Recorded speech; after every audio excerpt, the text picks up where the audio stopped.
Nasa kote ang isang wanted person na may kasong may kaugnay sa illegal na droga sa ikinasang operasyon ng kapulisan sa Lanao del Sur. Alamin ang detalye mula kay Patrolwoman Maricris Algabre.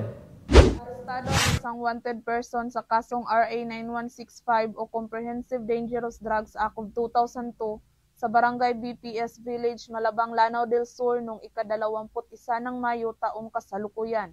Kinilala ni Police Lieutenant Novel J. Natavio, hepe ng Kapatagan MPS, ang akusado na si alias Adi, 40 anyos at residente ng Barangay Bayangasor, Matanog, Maguindanao del Norte.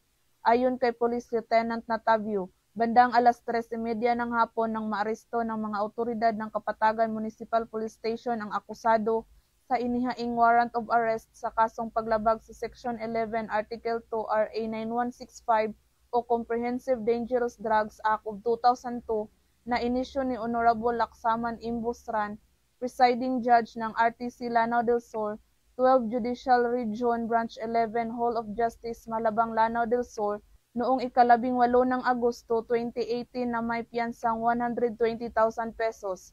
Matapos ang dokumentasyon, ang naarestong akusado ay maayos na na-turnover sa Malabang District Jail para sa tamang disposisyon.